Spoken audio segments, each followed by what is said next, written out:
3, 2, 1, and... Hello, and welcome to A Gypsy's Kiss. I'm Shelley Carney.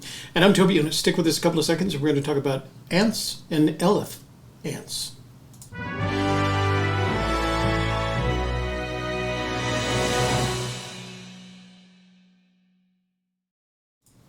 So how is your audio in your headset? I don't hear anything. Oh, great. Okay, you don't hear Oh, it. yeah, there How's it that? is. It's loud now. Okay, that's your new audio ear headphone, not What? the This one that one's says new? Shelley, yeah. So today we're doing a bunch of stuff. So we're using our new Rodecaster Pro. So if we're going to experience some audio problems, that you'll know it right away, and you should be able to tell us. As a matter of fact, Hello and welcome. Turn this down a once. is that your Facebook? It's Facebook. Okay, you do that So while I I'm do gonna some share it housekeeping. out. So a couple of things I want to announce right away. That is, for tonight's show, we will have a guest on the show tonight. His name is Josh Miller. He is a mayor of a town in West Virginia, and he recently got some publicity about the Why fact does it that he say was test, test, test, nothing to see here? I don't know. That's an old one. All right, just checking. Check with those guys and let them know that they're on. And where was I? I don't know. Josh, somebody. Oh, Josh Miller. He's going to be on tonight. We're going to open up the phone line, so you will be able to ask him questions. So he'll be on the show tonight. And then on Friday, I am looking for a volunteer, a searcher, who is willing to talk about their boots on the ground experience, including where generally they were, including the state. If you're interested in participating in that interview, send an email message to gypsyskiss@gmail.com, and I'll make arrangements. You need to have a microphone and a camera of some kind on your laptop, on your smartphone, etc., etc. But on Friday, we would like to talk to someone who's already had boots on the ground experience this year and is willing to talk about it, and because we have the phone lines, answer questions about their boots on the ground experience from the people in the chat room. Okay, so that's Friday at 1 p.m. Then Friday at 7 p.m. we're having a special fandango. We're having what we decided to call a tubathon for Susie Fenn. She wants to come visit Santa Fe, especially. I don't know if she has a theory for New Mexico, but she wants to come here. And she's such a nice lady and does a lot on her YouTube channel. I just felt like we wanted to do something. It's not a super chat night. It's a PayPal.me night. She's set up a PayPal.me account.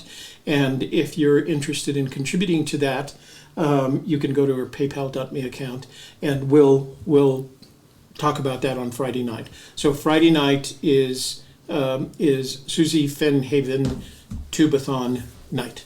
And we're going to have a tubathon for her, see if it works. And of course, you'll be able to call in, and if you have questions or comments for her, you'll be able to address her directly. Okay? So we've got a busy week in addition to installing new equipment, and we've got some new stuff coming up.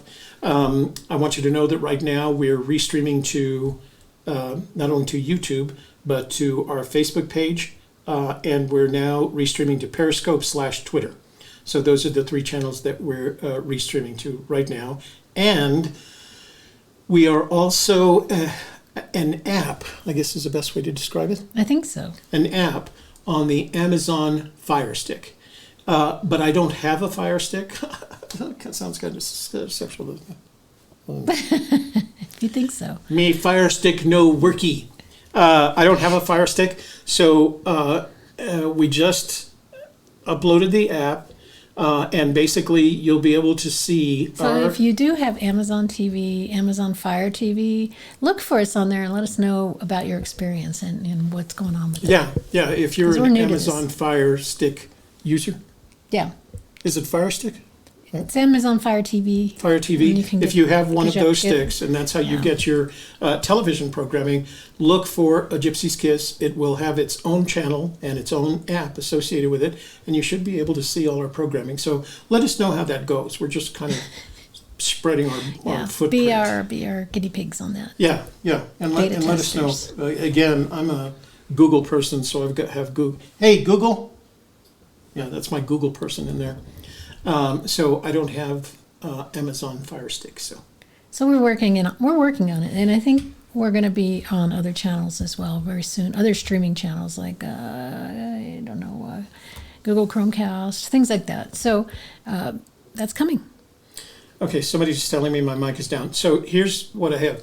What I tried to do was balance all the levels for Shelley, myself, the caller, and the sound effects. We're not going to be playing sound effects today, but I have to do it all on this channel. So if I sound a little bit low to you, Shelley should also sound, because we're at exactly the same levels. That means you have to turn your side up again. Otherwise, we bounce out of the yellow and into the red. And you don't want to hear us in the red because it gets really ugly. Yeah. Okay, so for today's show, we need to, we have buttons on the Roadcaster. Also something coming up at 2:15 today. On the softer side, we'll be talking about the top 3 ways to upgrade your life. And I've got some brand new exciting products to share with you, digital products. Some things are free, some things are not, but I want to share that with all of you and let you know about it. It's available to you and all of your friends. So I hope that you'll show up on the softer side at 2:15 today. 2:15? 2:15, after this show. Okay, that doesn't give us a lot of time, but we'll do it. Excuse me. Okay, let's see how well this works. Housekeeping, you want towels? Yes, we want towels because we have the new Roadcaster Pro, and all those buttons are right here in front of me. It's so cool. So first of all, make sure that before you leave today's show, you like our video. YouTube likes it when you like our video. Share it with your family, friends, neighbors, business associates, social networks, and your intimate lovers so that we can grow the channel. And finally, if you're not already a subscriber, this would be the ideal time to subscribe. As I told you before, we have a very busy week planned ahead of us, and we would like you to join in that by subscribing. And when you see that notifications bell, click on the notifications bell, and that way you will be immediately informed when we either start a live stream or we schedule a live stream, and that way you will be always in the know. Importante to be in the know. Okay. Mr. T is moving his date to June. Okay. Gotcha, Mr. T. Okay. And by the way, we're not keeping a list to shame you. We're keeping a list so that everybody knows what's going on. And we want to keep you accountable and check in on you. Yeah. Okay, so let's talk about... Did you see Cynthia's new video? I didn't. She's crossing the river. Yeah. She calls it the Omega crossing, I think. Something like really? Yeah, it was cute. I'll have to take a look at it later. I hadn't seen it. Okay, and then last but not least... If you would take a look at the bottom of the chat, you'll see a stylized $sign. If you'd like to donate to our Super Chat Fund, be a part of the Super Chat Challenge for May, you can click on that button and your comment or question will be highlighted in a beautiful box. Otherwise, you don't have to do Super Chat. If you just want us to see your comment, make sure you start it with the @ capital A, space, Gypsys, Kiss, and Greg Keller is always good at helping us to show you what that looks like. And when he does it just like that, it highlights it in orange for us so that we're not going to miss it so easily.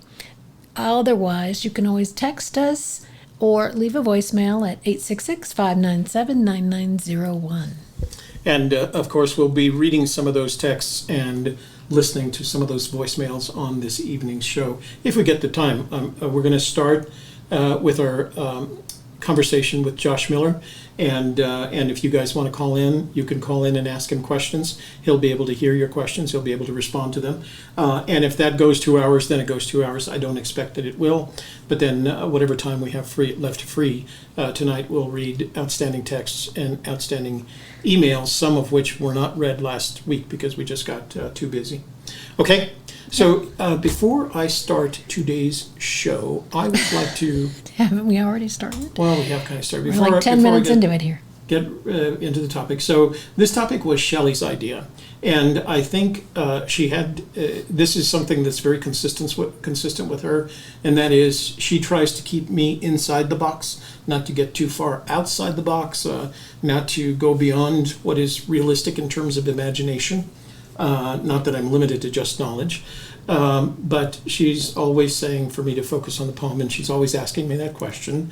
How is that going to get us closer to finding the treasure? And sometimes it's really hard for me to answer that question, meaning I don't have a good answer for her.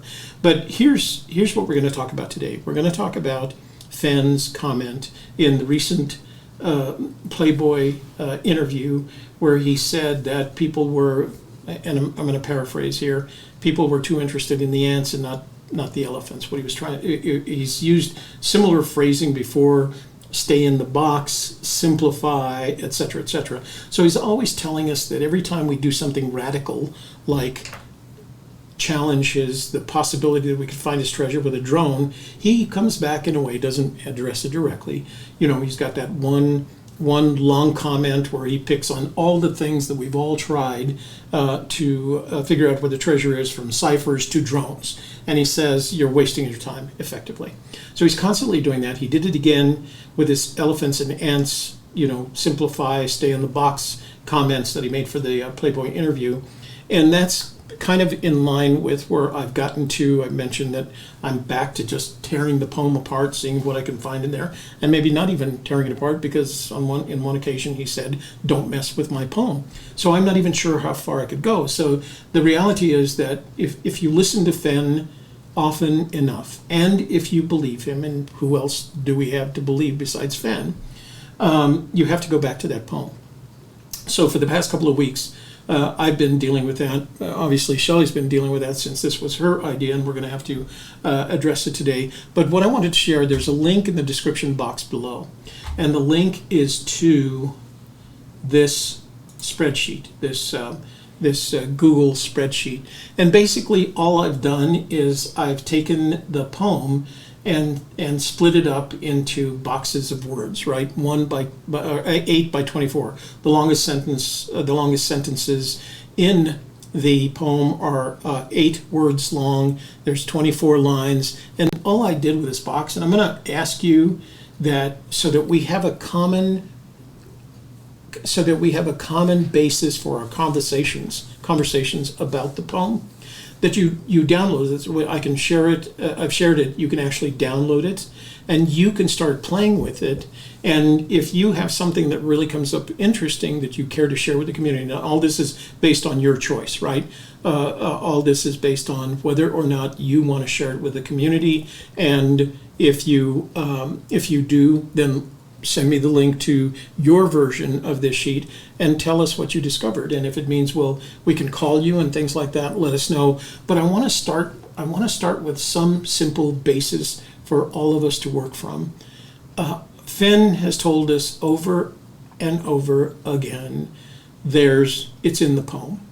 It's in those 24 lines, those 166 words, there's something in there that we're absolutely missing, because he tells us to simplify, because he tells us to ignore the ants, because the big elephant is still inside the box, etc., etc.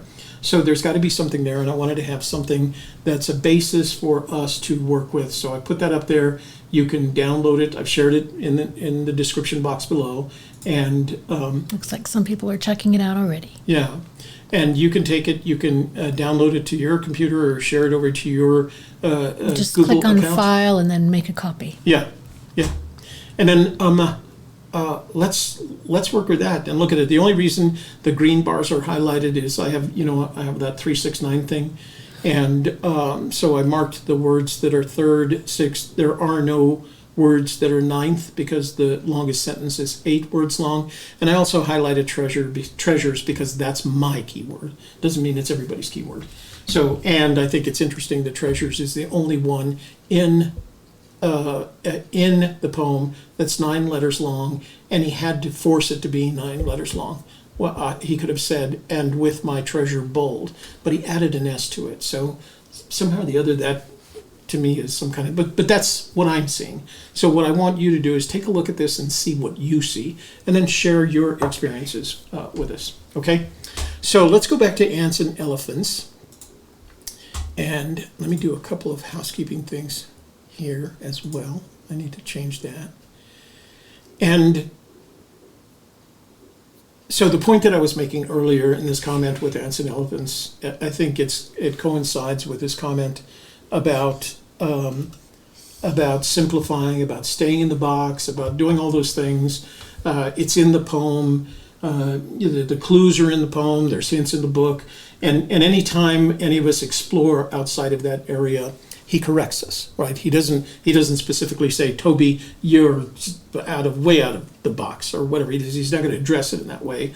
But he can look at us and say, man, you guys are looking in the wrong place. And so what I would like to have a conversation with you all about, and I'm going to open the phone lines in just a second, is what is your perception of when he tells us to simplify, go back in the box, and keep an eye on the elephants and ignore the ants effectively. What's he trying to tell us? What is he trying to say to us? What does he mean by that? Because I have my opinion on what he means. Shelley has her opinion on what he means. Generally, they coincide, right?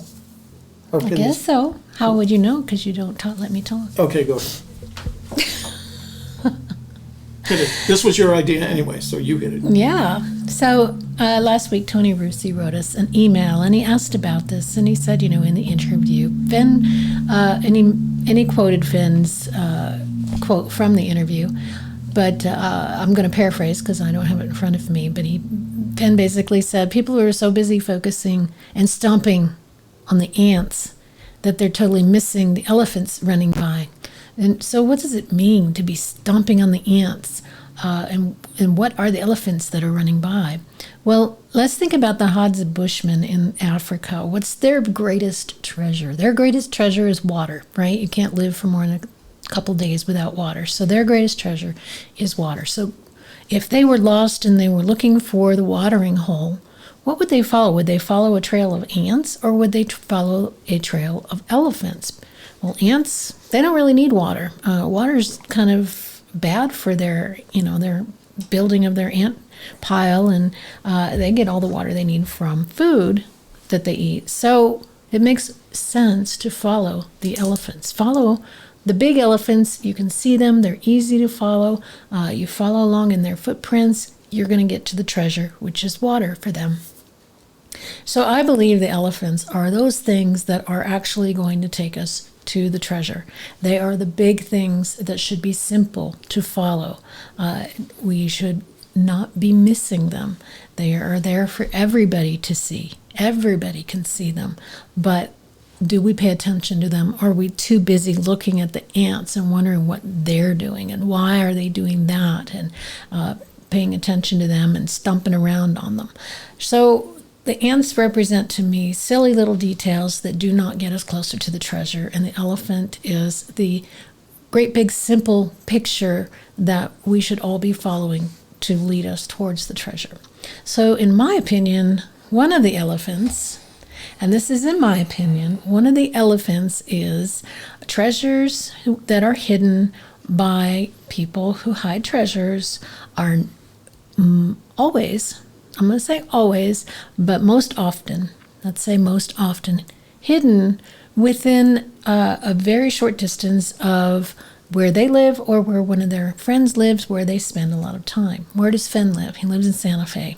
Where does he spend most of his time? Santa Fe. How far away would he drive to hide a treasure that he really kind of wanted to be near because these were his favorite things? I would say 90 minutes. There's that number 9 again. So 90 minutes away, he would drive to hide the treasure. He spent 60 minutes hiding the treasure. There's your 6. And then he spent 90 minutes driving back. 90 minutes, and 90 minutes is 3 hours. So there's your 3, 6, 9. Okay? So there's my elephant. Ants are anything that gets in the way of me looking in that area. If I go, oh, but Yellowstone, he talks about Yellowstone in the book, so maybe it's there. That's an ant because it's just leading me down to a little ant hole. So what are your ants and what are your elephants?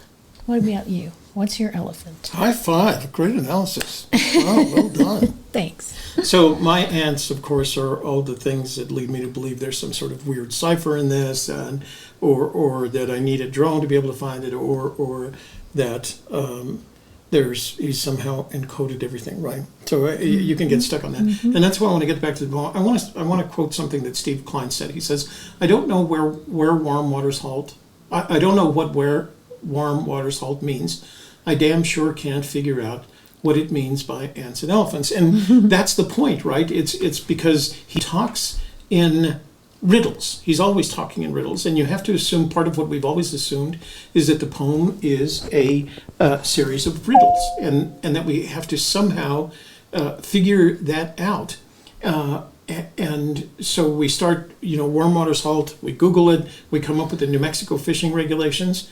That's my favorite ant.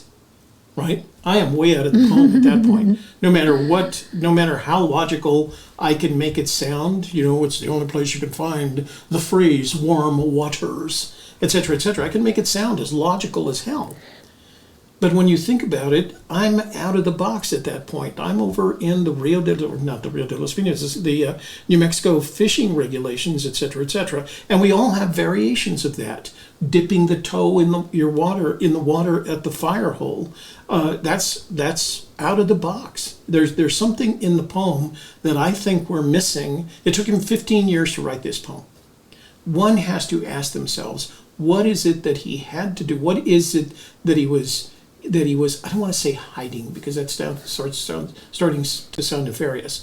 What is it that he put in this poem that's right in front of our eyes that not only we're missing, but forces us into distraction mode? Because he said warm waters halt. I don't know why it took him so long to write that sentence, but the simple fact of the matter is, if I want to be distracted by it, I start looking for all the variation of where warm waters halt. And there are no two of us. Actually, there are some of us that agree. There's the New Mexico Fishing Regulations group, and there's the Firehole River group, and there's the Ojo Caliente group, and there's the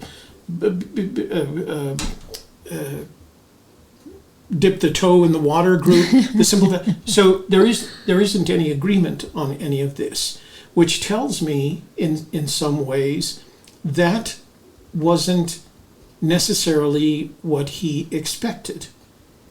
What he expected was that somebody would look at this poem, understand what he was doing with it, not what he was saying, right? Because what he's saying is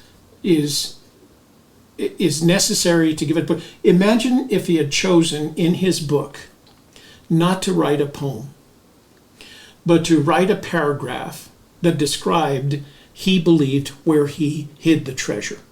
Right? Imagine, forget that he had that he had written a poem. He just wrote maybe one or two paragraphs, regardless of the count of words, not poetic, no rhyme, no meter, just two paragraphs. So I was up in the mountains north of Santa Fe, and I decided that I was going to take a treasure that I had gathered myself, that I owned by rights, that I had title to, and I was going to hide that. And I'm perfectly sane. I know exactly what I'm doing. So when I found the place that I put the treasure, it is a special place of mine. And it's near a place where you can find warm waters, but they soon transition to cool waters. Now, and I'm just using that as an example. I don't mean to imply that's the clue or that's how it works. I'm just saying, imagine if he hadn't done this in a poem. He had just done it in prose. So what that tells us is there's a reason, there's an absolute reason for him having done it as poetry as opposed to prose. And you don't need riddles to do that. What I'm suggesting here is maybe what we need to know about it is actually in the poem, in the sense that, more than the riddles are in the poem, but in the sense that the poem is the answer, because he didn't write it in prose. And he could have just as easily, as a matter of fact, it might have been easier for him to write it in prose, because he certainly, I mean, he's a verbose and articulate enough writer that he could have written that prose in an evening. He wanted to be sure about it, I'm certain, but he could have written that prose in an evening. The poem took him 15 years. The question is, why did the poem take him 15 years to write? The answer, I think, is because the answer is in the poem. And I'm not just talking about the clues are in the poem. He says that all the time. The clues are in the poem. He also said the first clue is begin at where warm water's halt. So we jump out of the box and start chasing those warm water halt ants. So it's in the poem. The elephant is the poem. The elephant is the poem. Okay. Blue Bob, do you know the definition of poem? Do you know the definition of poem? No. Not specifically. I'd have to look it up. I can visualize the definition. Stuff that rhymes. Yeah. Words that rhymes. Okay, so I am going to open up the phone lines, 866-597-9901. That's 866-597-9901. Call us and tell us what you think, and we'll find out whether or not this new Rodecaster Pro will work with an inbound phone call, because we don't know that. So Blue Pop answers, he says, the least amount of words used possible to convey a certain emotion or reasoning. Exactly. And usually Again, visual. He wants to give you visual or feelings right, with emotional, the words used. Right. Which again implies that he could have done this in prose, but he chose not to. Right. Right. Well, and it's like music, right? So it was easier to memorize because it was a poem, right? All of us have probably memorized it. And because it's a poem, it was a lot easier for our brains to remember the words. Well, because the end of the line has to match and rhyme with the end of the next line. So I think that might be part of it. And because his whole reasoning for hiding the treasure was to be remembered, to take it with him in a way. Hey, you've reached Toby and Shelley. We're talking about ants and elephants. What are your thoughts on the matter? Oh, first of all, what's your name? Where are you calling from? And what are your thoughts on the ants and the elephants? Well, this is Sonny, and my thoughts on ants and elephants is, with enough Vaseline, an elephant can do just about anything an ant can.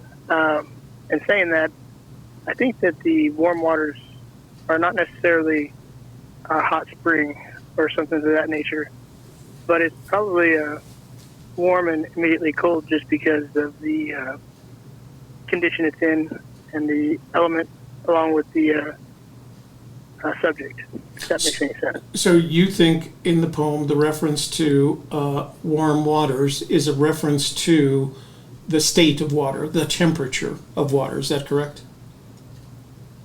Yes, the temperature of water, but there's a reason why it's warm and not warm thereafter, almost immediately. I wouldn't say almost immediately, but soon thereafter.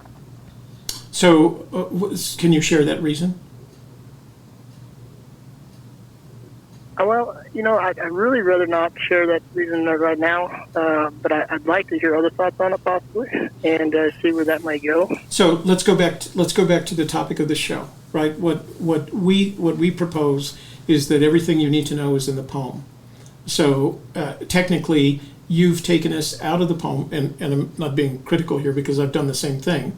You've taken us out of the poem, and now we're measuring the temperatures of water. We don't know, as you said, we don't know how it happens, but now we're into the science, the physics of measuring the temperature of water. How do we look at warm water's halt or any other thing that's in the poem and not get out of it? Because every time we do, we seem to get in trouble.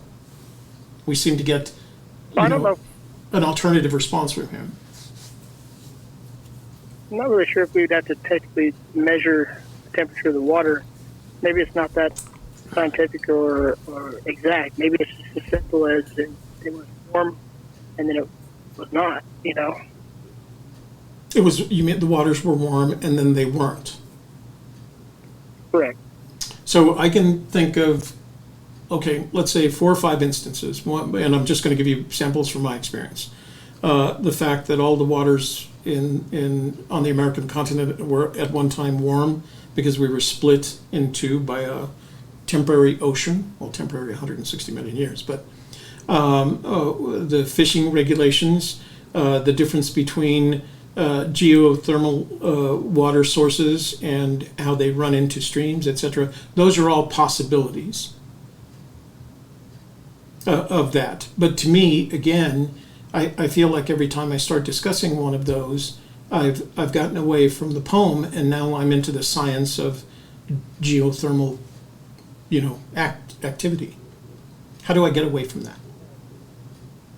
Well, he tells us that even a child could solve the poem, right? So necessarily, most children aren't really aware of the geothermals and the continents, and getting into all the scientific stuff, that far.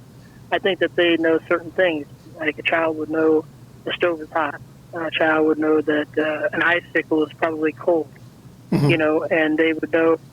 They would learn these things as they grow, and I think there's certain things that we learn at a very young age that we probably just know. Mm-hmm. It's very simple, I think. So that comment about even a child could understand it. So what he believes is that, and correct me if I'm wrong again, it is my opinion that what he believes is that a child would stay inside the box, that the child would play with the elephant and not worry about the ants. Well, are the ants a threat? Is that a known threat? That I think the only threat is that it distracts us. They're distracting us. Well, I don't know that's true. Yeah, they're very distracting.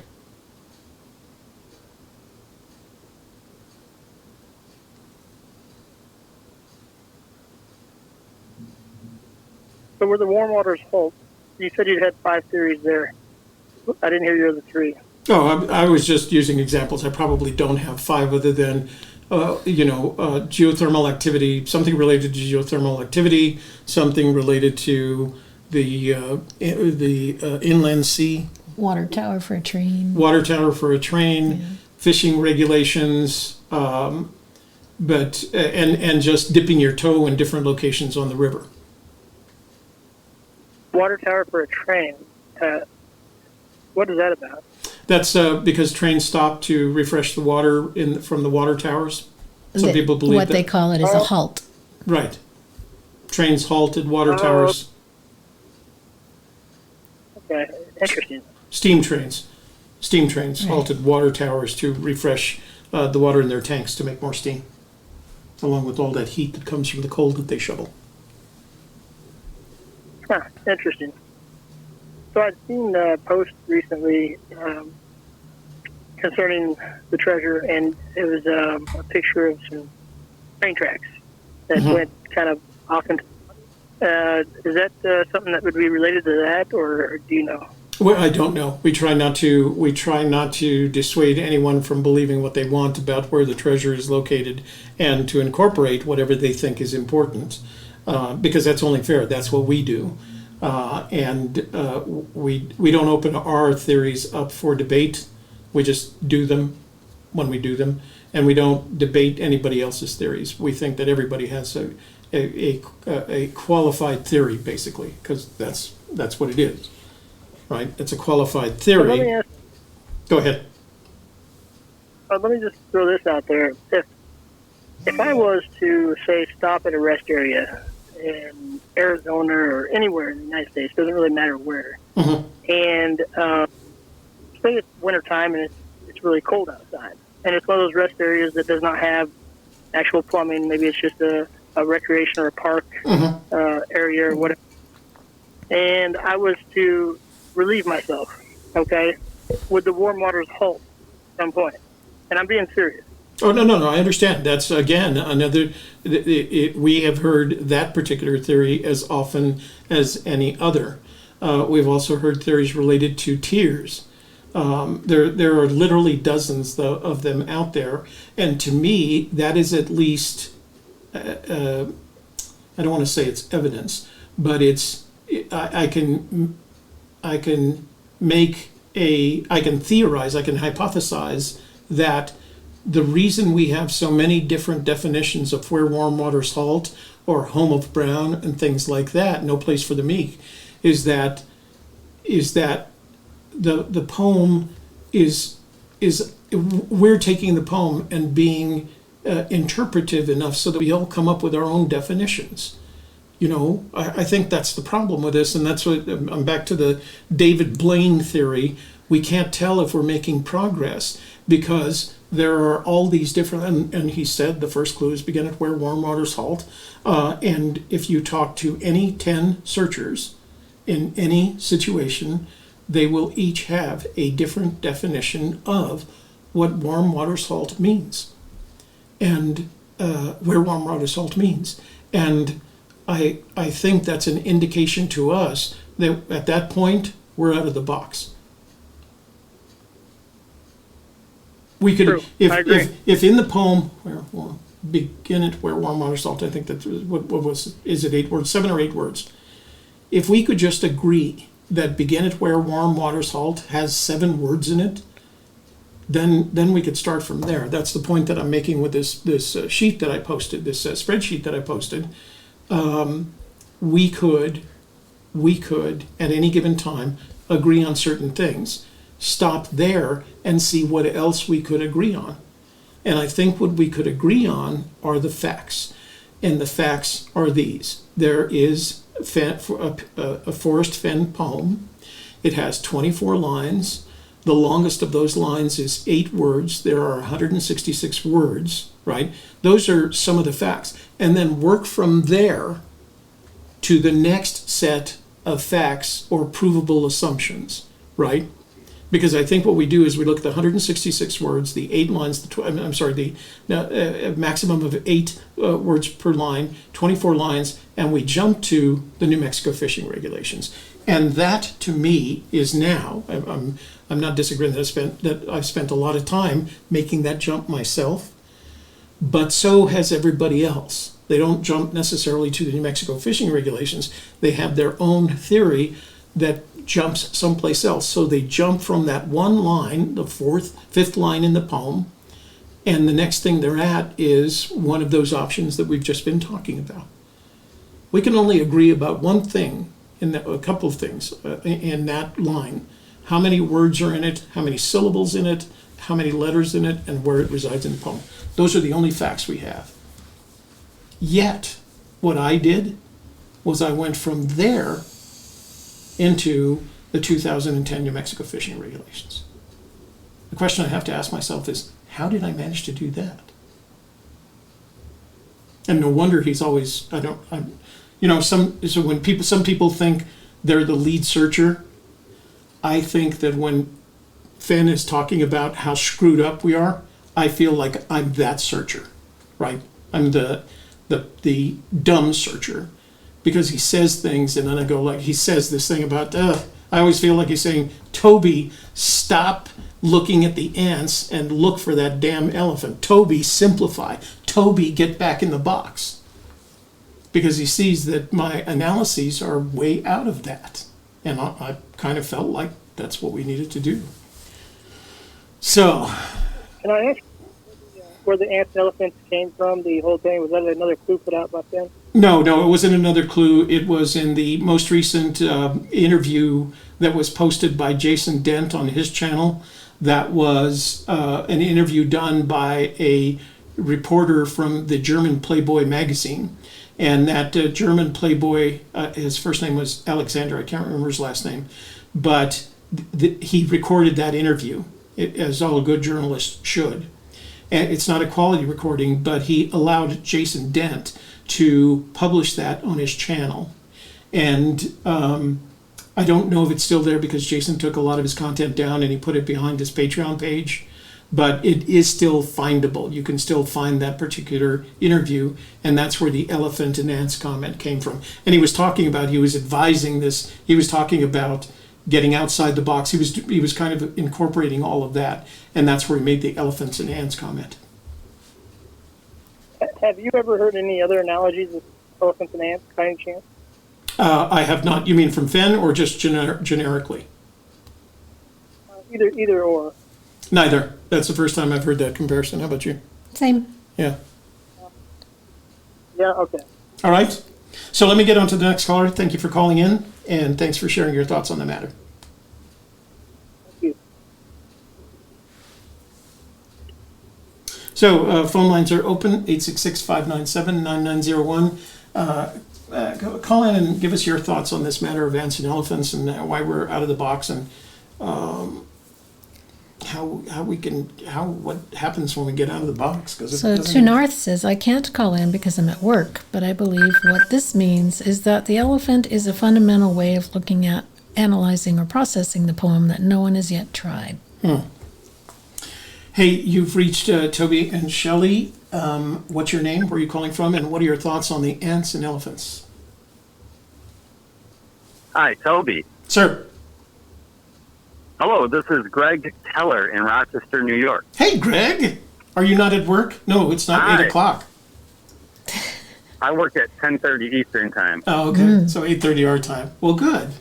So how are you doing? Thank you, for, first of all, thank you for taking the time when you come into the room to highlight our name to show everybody how it's done. We really appreciate that. It's not, it's not a big effort, but for us, it's big.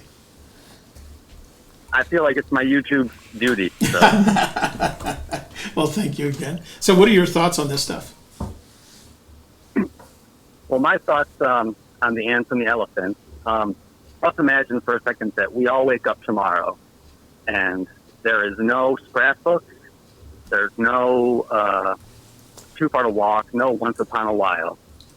And all we have is the Thrill of the Chase, the poem, and then Forrest's quote is saying all you need is a good map, Thrill of the Chase, and the poem, right?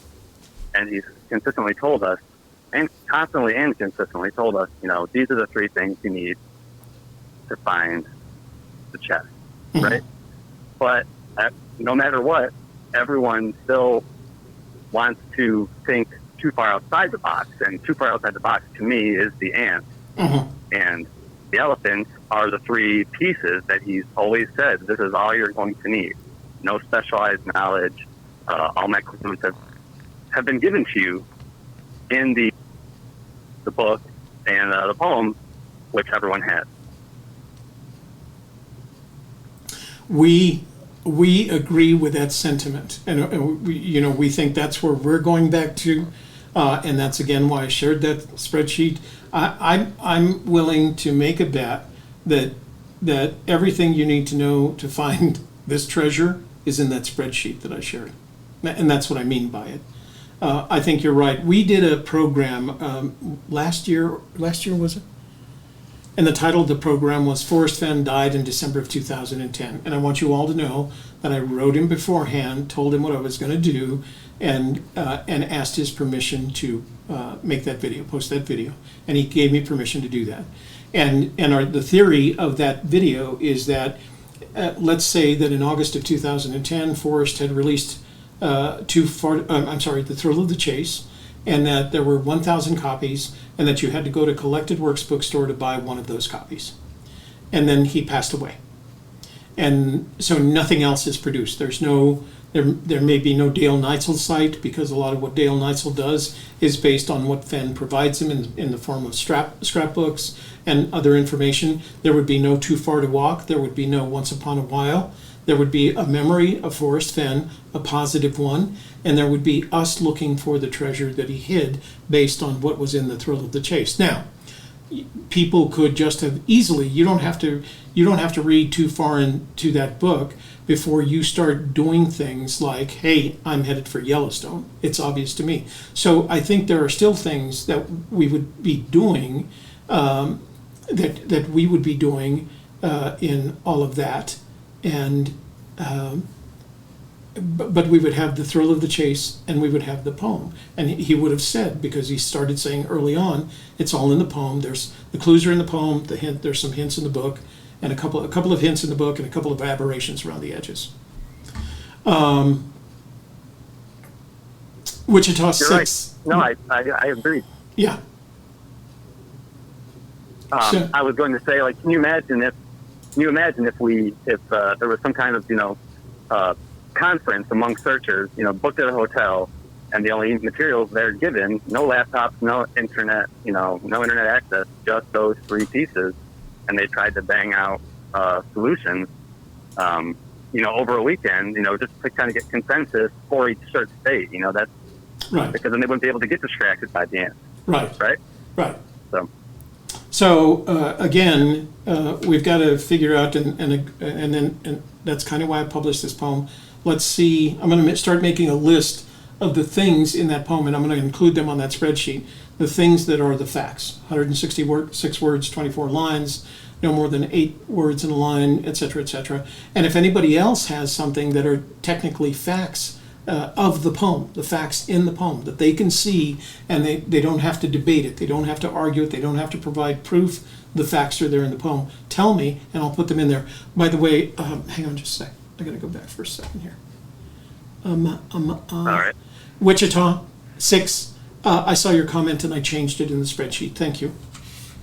I had written Waters in He says it that way every time too. Yeah. I have to correct him. yeah.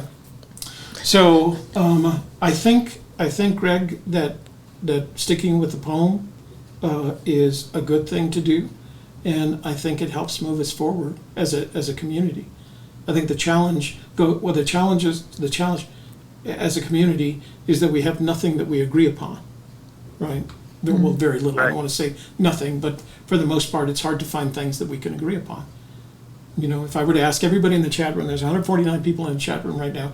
If I were to ask all the people in the chat room to put their 5-word definition of where warm waters halt in the chat room, we'd have as many. I don't think we'd have 149 of them, but I think there would be a lot of them. There would be a dozen of them, So, well, Greg, it's good to hear from you. I'm glad that we could talk, and I'm glad that you're on our afternoon program. And one of these days, maybe you'll have a day off.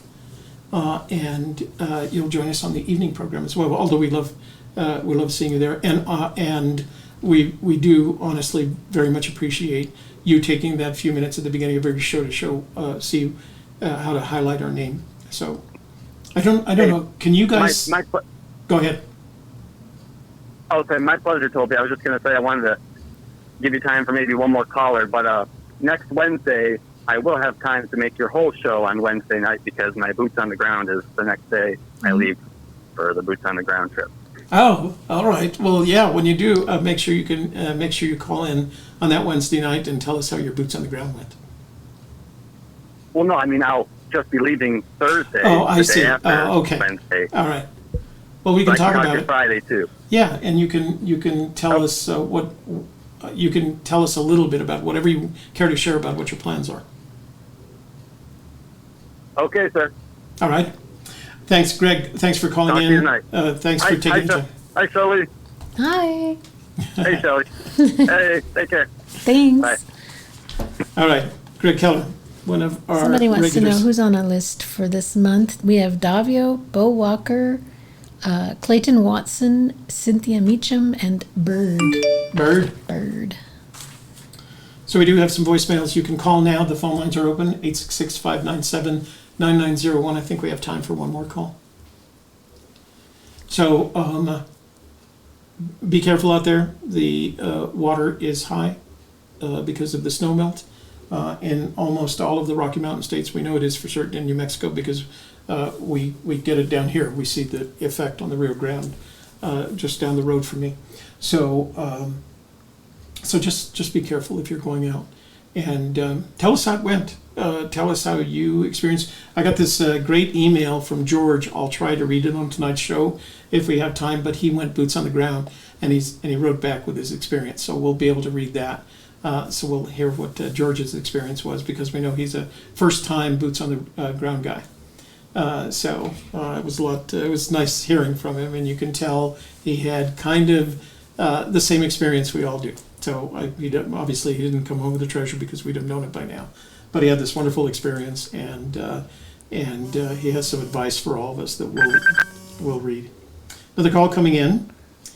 Hey, you've reached Toby and Shelley. What's your name? Where are you calling from? And what's your thoughts on the matter of ants and elephants? Hi, Toby and Shelley. Glad to finally talk to you guys. This is Bloop, Hey, Blue. somewhere in the middle of Iowa. Yeah. And yeah, on the topic of ants and elephants, I think I'd agree with you, Toby, more than Shelley. Sorry, Shelley. Just about just keeping it more simple instead of looking at a constellation with a microscope, use your eyes. And some other things with the poem that relate to that. I'm trying to keep this short for you guys' sake. No worries. You take your time. But with the poem, I think if you find redundancies, like if you have the same solution for two different clues, you can rule them out. Mm-hmm. And I just say keep it as a thought experiment before you start just like hunting the whole mountains, I guess, and trying to brute force it. So that's an interesting term. I used to listen to that. I used to hear that term in whiteboard meetings, where you're meeting to work something out. What do they call it? Brainstorming sessions. Tell everybody what you mean by that thought experiment. Well, just as a thought experiment, you want to make sure your logic is sound. And I see a lot of people's plans by now. I know I'm still new to it, but it seems like they gloss over details, like gloss over clues, and just jump to a conclusion just for convenience sake, and then run out. And yeah, I don't know if I agree with that. That's all. Well, we have certainly had that experience ourselves, and it's something that I think every searcher struggles with. You said that you were new, and I hope that you benefit by some of the advice that you hear from other searchers about especially their boots on the ground experiences. But even more, ask them one of the questions, if you do end up chatting with a searcher about their boots on the ground experience, ask them about how their thoughts on the clues matched with being boots on the ground, because I think that's the one thing that there's an old saying in the military that the battle plan holds up until the first contact with the enemy, and that's kind of what our experience with the theories are. Your theory holds up until the first time your boots on the ground, and then you start. Can I quote Mike Tyson? Pardon me? Can I quote Mike Tyson for you real quick? Well, this should be interesting. I've never heard a quote from Mike Tyson, but hit it. Well, he says everyone's got a plan until they get punched in the mouth, I like it. Yeah, we got a real good plan until that glove comes and knocks us on the face.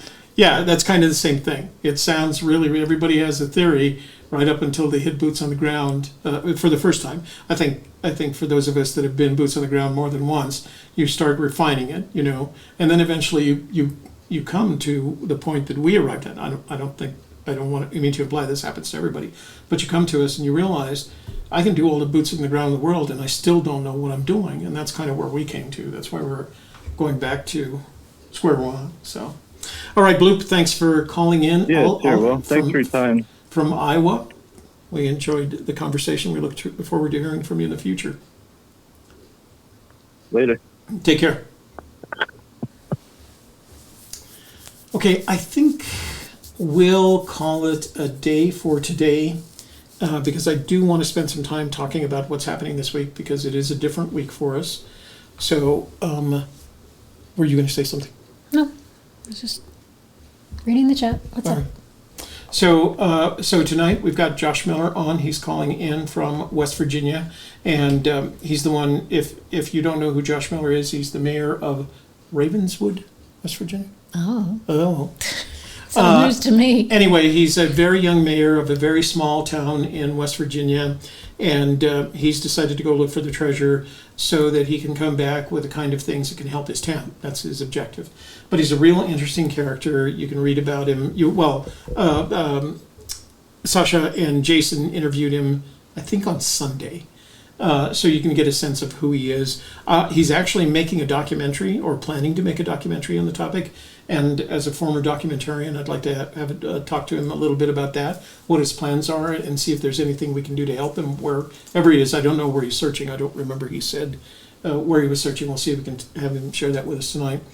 And then we'll talk with him for about an hour, and then we got lots of texts, lots of emails, and some voicemails to listen to. We'll try and get those in.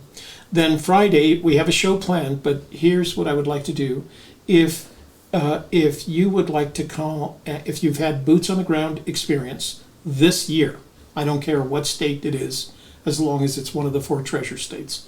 If you've had boots on the ground experience and you'd like to share that experience this year, 2019, and you would like to share that experience with the community, send me an email, a gypsyskiss@gmail.com. I will not read these on the air. Just say, yes, I would like to participate in that. And I will pick the first one that responds. I will call you. We'll work out what you need to do in order to zoom in to that. And I want to make sure we're getting live updates on what it's like for boots on the ground this year, because based on the emails that we're getting a lot of emails that say, I was boots on the ground, it's terrible, it's not easy, there's lots of snow, it's wet, etc., etc. So on Friday, we have Rudy Green and Cynthia Meacham. We know have been boots on the ground this month. Maybe we can have Cynthia call in. Mm-hmm. That would be a good one. So anyway, that's my show plan for Friday. If I don't get anyone, then we've got another, Friday afternoon show plan for you, and then on Friday night, instead of our traditional Fandango, we're having a tubathon for Susie Fennhaven so that she can visit New Mexico. Hashtag Team Susie. Hashtag Free Susie. Free Susie. Hashtag Santa Fe are best. Santa Fe. So that she can get to Santa Fe. She has a goal to get to Santa Fe this year, and we'd like to do something to help her. It's a no super chat night. We'd like you, whatever you're going to donate on Friday night, to donate directly to her paypal.me account. And it's PayPal, if you want to start now, it's paypal.me /Fennhaven, FENNHAVEN. PayPal.me /Fennhaven. So that's our week. It's kind of a different week this week. We're adding some things. Remember that now we are on Facebook, on Periscope /Twitter, and YouTube. And that for those of you who have the Amazon Fire TV, check us out, because we applied, they let us in. There's an app up there, and so we're on a Fire TV channel if you search for us. We just want to make sure it's there. And next week we'll have some more announcements about our podcasts. So I think the Roadcaster is working really, really nice. It certainly makes my life a lot easier. So. And don't forget, starting at 2:15 in just 15 minutes, we'll be on my channel, The Softer Side, and I have a whole wonderful presentation for you guys. So, if you would like to hear more from me, Luli Bell, I think it was, that was complaining I wasn't talking very much. I talk the whole show. So please do go on over to thesofterside.live. We'll take you to my channel, and I'll make sure you subscribe and hang out there until about 2:15, and then we'll show up live. Greg, I did get a haircut, but it was about a month ago. I don't know what's different about my hair today. Maybe it's just brushed back a little bit. Plus, it doesn't help that I have this heavy headset on, so it just scrunches it down. Yeah. So I think that's it for today. All right. Thank you guys so much for being here with us today, and for all your great questions and comments and opinions on elephants and ants. And for Gypsy's Kiss, I'm Shelley Carney. And I'm Toby Younis. If you want to text us or leave a voicemail. Hello, Toby. Just want to talk about a movie chase. Stop that. Just like that. Voicemail. If you want to leave us a voicemail or send us a text message, you can still do so at 866-597-9901, and we will play all of, or state all of those at the first available opportunity. Until this evening at 7 p.m. with Mayor Josh Miller, this is Toby Younis for Gypsy's Kiss. Have a good afternoon, guys.